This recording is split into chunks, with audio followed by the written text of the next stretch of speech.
How to win your wife or your long-term relationship lover back whenever she or you or both have past or present emotional trauma, PTSD, or even betrayal trauma. Let's get started. You just got to be coachable. Guys, if you're trying to restore your marriage or your long-term relationship, please do us a favor. Right now, less than 10% of you are actually subscribers to this channel. Please serve your other brothers by telling YouTube this content is of value. In case you don't already know who I am, my name is Griffin, and I help men restore their relationship or their marriage with their long-term relationship lover or their wife when she's not willing to work on the relationship, has lost all hope, or has zero interest in joining you on the journey. As of the recording of this video, I've been doing this for just over a decade. And here's how I can help you today. One of the questions that I get very often whenever a man is facing relationship challenges, doing a separation, or facing an unwanted divorce or separation from their lover or their wife forever is, how do I restore or mend the relationship whenever she is dealing with emotional trauma, past betrayal trauma, PTSD, all of these issues. Maybe she even has a counselor and she's going through those things, and you can't see a path to restore the relationship or the marriage while she's going through that. Maybe you're going through some of that, and I am going to cover that in another video in the near future. Today we're going to focus on how do you deal this when she's dealing with that, when she's dealing with the past betrayal trauma,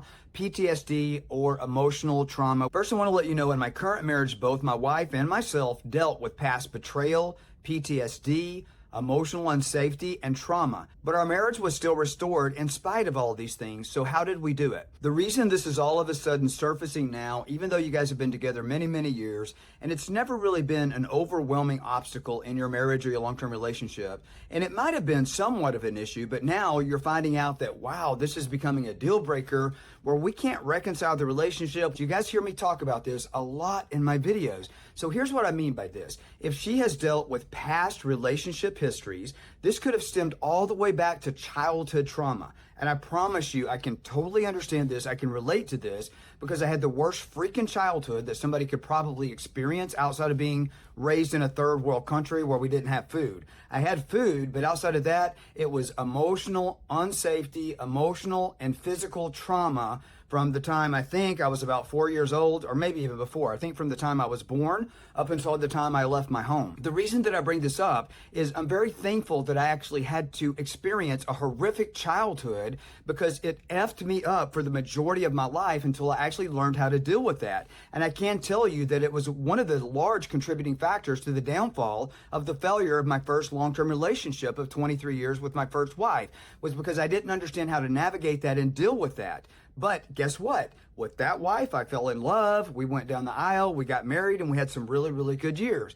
But some of this stuff in me and in my current wife, in my next marriage, that's over a decade now, some of this stuff resurfaced when we were going through our separation. And so it was an obstacle to marriage restoration for me to reconcile the relationship or the marriage with my current wife because she had a lot of this. She had some that she dealt with from childhood, and she had a lot of it that she had stacked up from her first marriage. She was in a marriage for about 20 years, and there was a shit ton of lack of emotional safety, honestly, there was a lack of physical safety, financial safety, all these different types of things as she was going through childhood and some of the stuff that she experienced from her first marriage. So why am I bringing this up? And why were these obstacles something that we experienced in our marriage that were an obstacle in my mind, or so I thought, in the process to restore the marriage? Well, let me explain. Everything was on point until we went through that period there where I wasn't able to work anymore. It depleted our finances. We were on this world trip trying to figure out how to save my life. And there was a lot of obstacles that caused her to manifest in fear.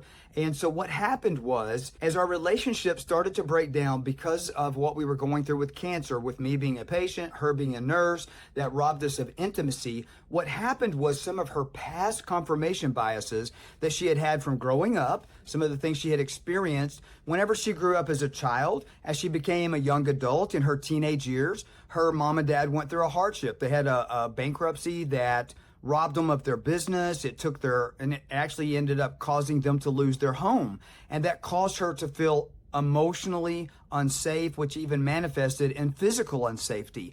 And that was something that I never saw come up, or what never was manifested in our marriage, up until the point that we were still emotionally secure, but because I wasn't working and because I became this big old grumpy jerk that was a patient, that was taking medication, and I acted like a complete horse's ass because of the way that I allowed myself to respond to that. I didn't do a good enough job managing my body, managing my mind. And so I would use the excuses of, well, don't you know I have cancer, so I have a right to be a big asshole, which I didn't. But that was a story that I was telling myself.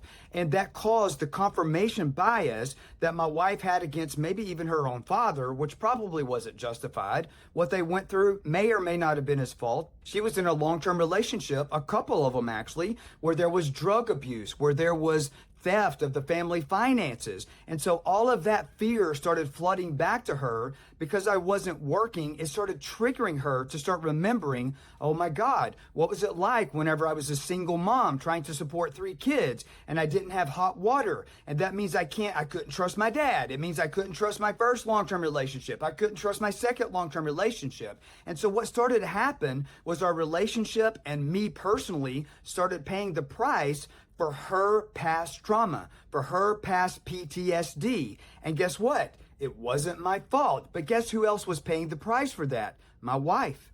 Guess who else was paying the price for that? Our children. Guess who else was paying the price for that? Our grandchildren. And guess what happened when she started getting counseling for that when we ultimately got separated? The counselor, who was a freaking moron, as so many of them are. I'm not a big advocate of counselor.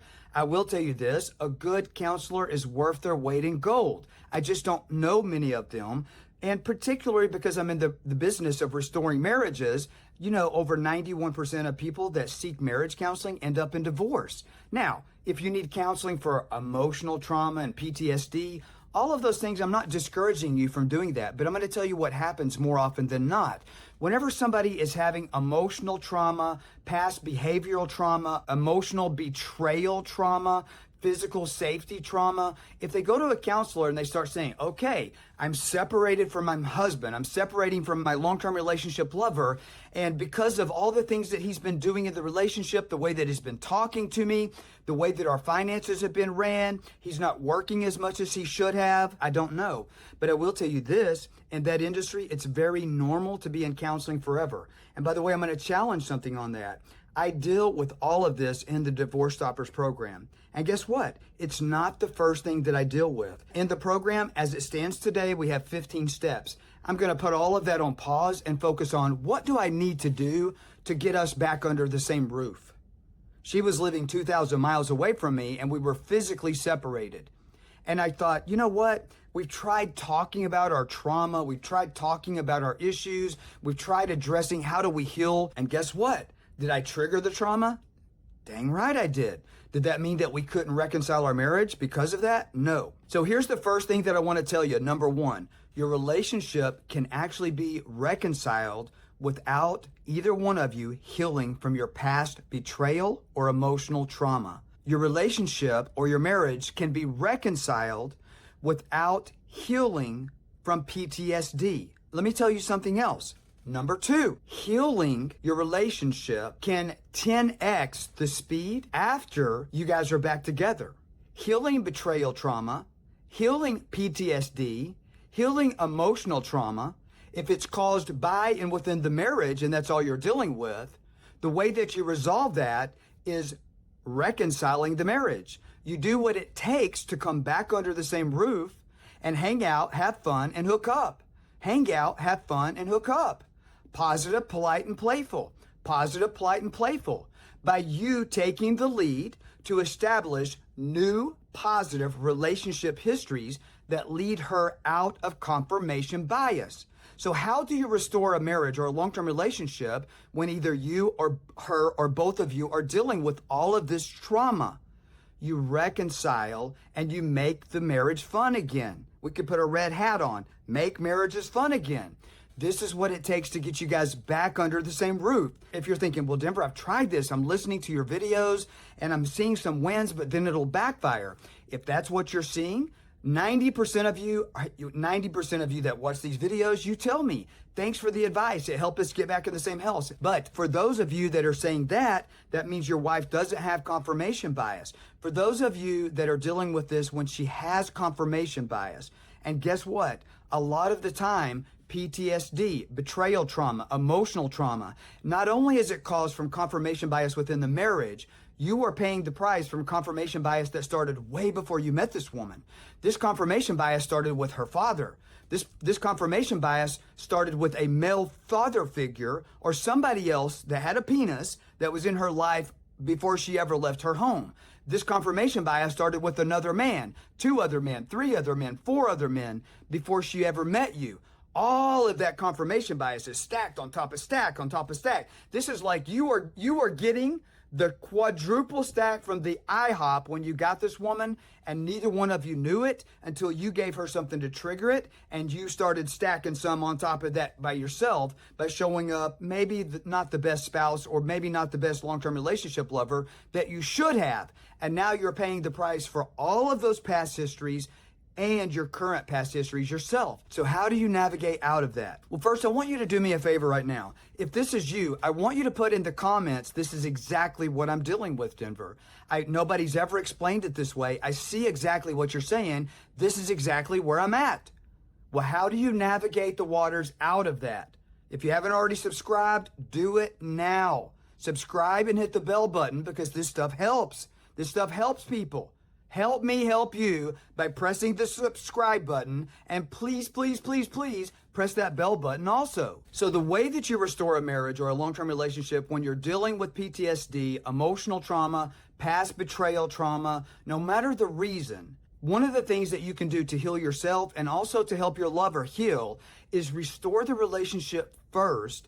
And part of the restoration process, as you're taking the journey to dissolve confirmation bias within the relationship, which, by the way, what is confirmation bias?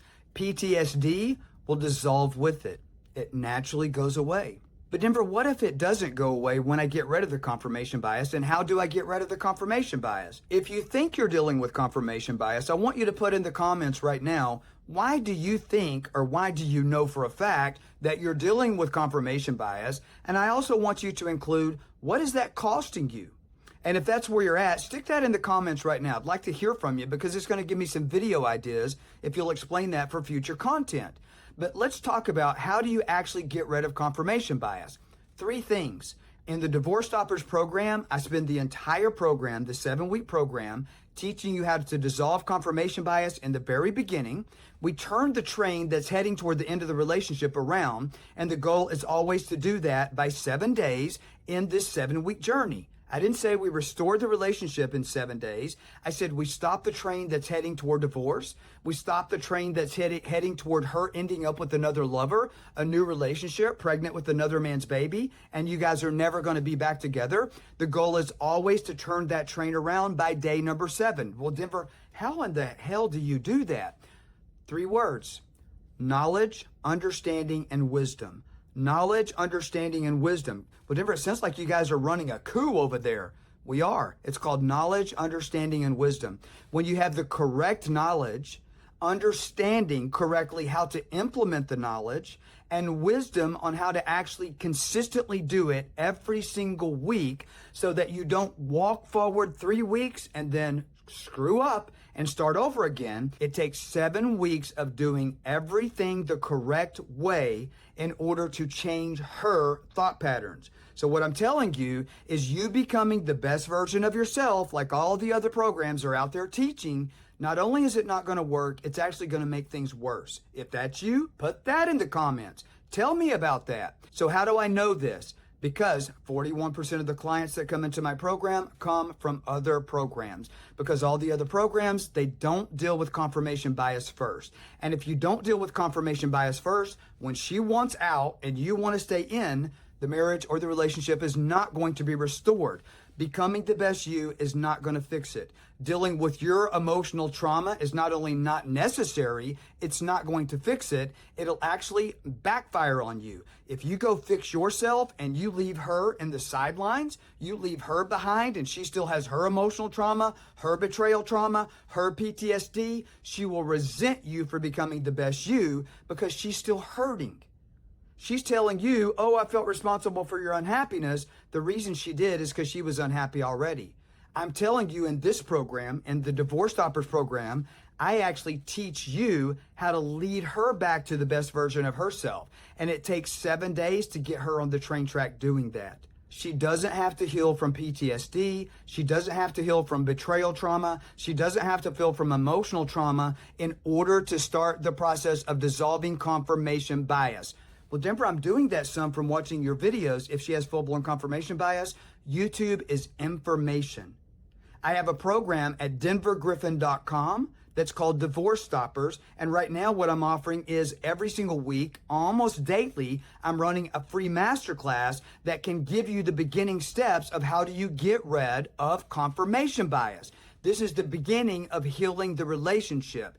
Here's the reason that this works. If you're dealing with confirmation bias, all the information that you're getting here on YouTube is not going to restore it because you're dealing with something in her that has to transform. It's not enough for you to change. She's got to change too if you want this relationship salvaged. Here's how you do it. Knowledge, understanding, and wisdom. You have to have new relationship histories that are all positive consistently every single week for a full 7 weeks. Denver, how do you do that? Why don't you check out the masterclass where I talk about that? DivorceGriffin.com.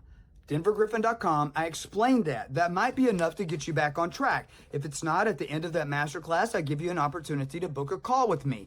But we do it consistently every week because here's what happens. If you only lead her out of it from the information you're getting here on YouTube and you find that you're consistently turning it around every single week for 3 weeks or 4 weeks, that's not enough because at week number 5 or week number 4, if you mess it up, guess what? You start over. If you go to week number 3 and you start over, you go to week number 6 and you mess it up, you start over. Guess what happens if you start over enough times? You get divorced. She gets with another man. Guys, something else that you can do. This actually reminds me, if this is something that you're dealing with yourself, maybe some of the stuff that you've done to cause her to confirmation bias, maybe you are the reason. Maybe her counselor is right or her shrink is right, that some of her PTSD or some of the stuff that's triggering her is your fault. And if that's something that you're dealing with and you're not really sure how to heal from that, this is something I would encourage you to believe this, okay? First is this. A lot of the stuff that you've been through in your life, where you have emotional trauma, you have past baggage, and I'm going to address this in another video. If that's something that you feel like you need, let me know that in the comments and I'll actually do a video on that. But I can tell you, as somebody that's dealt with so much of this crap myself in my own personal life and my own childhood because of all types of abuse and just crazy, crazy stuff that happened to me as a child, that to this day I'm very, very thankful that it actually happened to me. But there was so much for nearly 40 years of my life. I was shrouded in guilt and shame and embarrassment from all of the abuse that wasn't even my fault. And then because of that, and I didn't know how to deal with it and it wasn't healed, and I had so many inner vows that I had made and people that I blamed and had unforgiveness, and it really just held me back and hurt me my entire life until I realized that my Creator allowed me to go through all of that shit because it's exactly what He planned, because it's exactly what He wanted to use to help me step into my calling, to help me serve the community of people that I'm supposed to serve. And so what was intended for my harm actually was used for my good. I actually did a client testimonial with one of my clients probably about 6 months or a year ago. If you haven't already done so, please, please, please, please, please hit the subscribe button now, and most importantly, the bell button. And if you know anybody else that's dealing with any of this stuff, share the video. It might help them out. It's the law of reciprocity. Serve others and you'll be served.